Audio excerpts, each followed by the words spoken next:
Hello दोस्तों, मैं हूं मदन राठौर। आपके अपने यूट्यूब चैनल स्टडी सेंटर 96 में आपका स्वागत है। तो आज की क्लास में हम बात करेंगे जो महाकुंभ मेला 2025 है, इससे संबंधित कुछ महत्वपूर्ण बातों पर, जिसमें कि महाकुंभ, अर्धकुंभ क्या होते हैं, इस कुंभ मेले का इतिहास क्या है, साथ ही कुंभ मेले का यूनेस्को से क्या संबंध है और यूनेस्को के बारे में कुछ महत्वपूर्ण बातों पर चर्चा करेंगे। तो पहले ये देख लेते हैं कि ये जो महाकुंभ मेला है ये चर्चा में क्यों रहा है। तो अभी इसके आयोजन की तिथि की घोषणा की गई है, जिसमें बताया गया है कि 13 जनवरी से 26 फरवरी तक प्रयागराज में महाकुंभ का आयोजन किया जाएगा, ध्यान रखना है। अब बात करते हैं आगे कि कुंभ क्या है। तो जो कुंभ है, कुंभ जो मेला है, ये हिंदू धर्म का एक महत्वपूर्ण पर्व है। जो पवित्र इसका जो आयोजन होता है वो भारत में 4 स्थानों पर करते हैं। वे स्थान कौन कौन से हैं? हरिद्वार है, उज्जैन है, नासिक है, प्रयागराज है। मैं कोई पेपर देख रहा था जिसमें क्वेश्चन पूछा गया था कि निम्नलिखित में से कौन सा स्थान है जहां पर कुंभ का आयोजन नहीं किया जाता है। तो आपको ये 4 नाम ध्यान रखने हैं: हरिद्वार, उज्जैन, नासिक और प्रयागराज, जहां पर कुंभ का आयोजन किया जाता है। ये जो प्रत्येक नगर हैं, ये सभी नगर पवित्र नदी के किनारे स्थित हैं, ध्यान रखना है। इनमें से गंगा से लेकर क्षिप्रा, गोदावरी और प्रयागराज में गंगा, यमुना और जो पौराणिक सरस्वती नदी है, इसका संगम मिलता है कहां पर?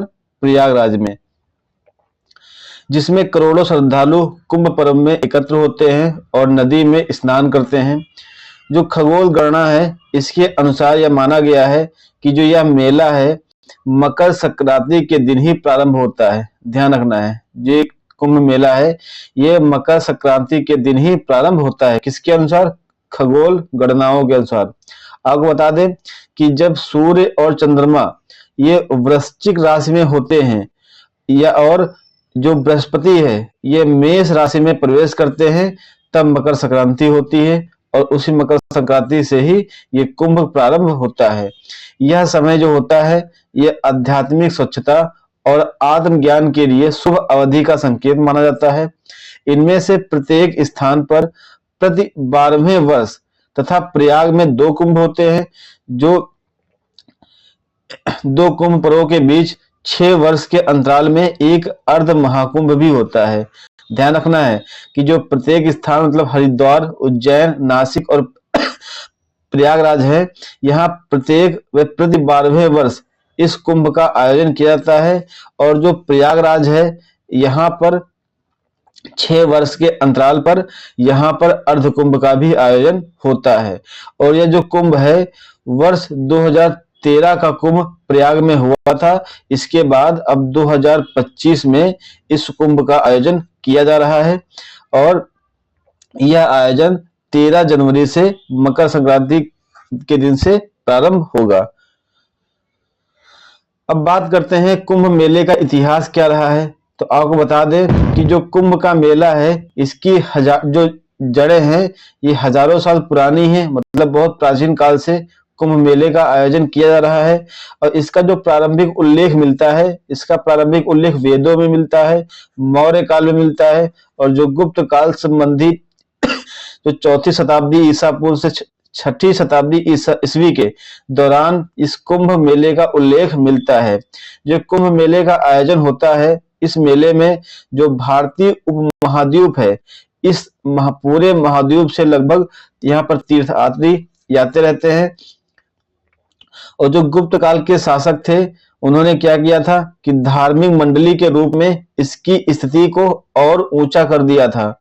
मध्यकाल के दौरान कुंभ मेले को विभिन्न शाही राजवंशों से संरक्षण प्राप्त हुआ, जिसमें दक्षिण में चोल और विजयनगर साम्राज्य और उत्तर में दिल्ली सल्तनत, मुगल और अन्य राजपूत शासकों ने इसको संरक्षण दिया था। तो ध्यान रखना है कि जो मध्यकाल के दौरान चोल वंश हो गया, विजयनगर साम्राज्य हो गया और उत्तर में दिल्ली सल्तनत और मुगल काल, साथ ही राजपूत शासकों ने भी कुंभ मेले का संरक्षण दिया था।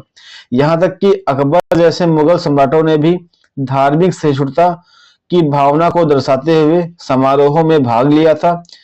औपनिवेशिक काल में ब्रिटिश प्रशासकों ने इस उत्सव को देखा और इसके विशाल पैमाने और इसमें आने वाली विविध सभाओं से आश्चर्यचकित होकर इसका दस्तावेजीकरण किया।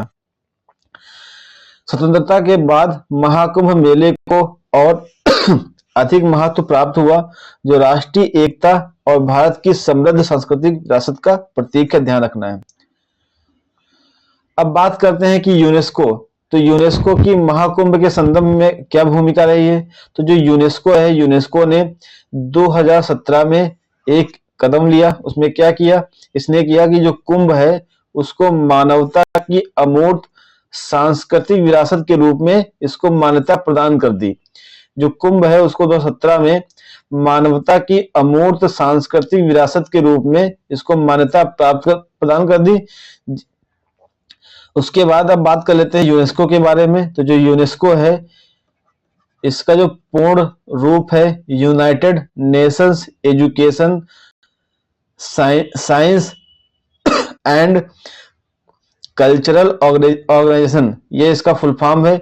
इसका जो पूर्ण रूप है संयुक्त राष्ट्र शैक्षिक वैज्ञानिक और सांस्कृतिक संगठन।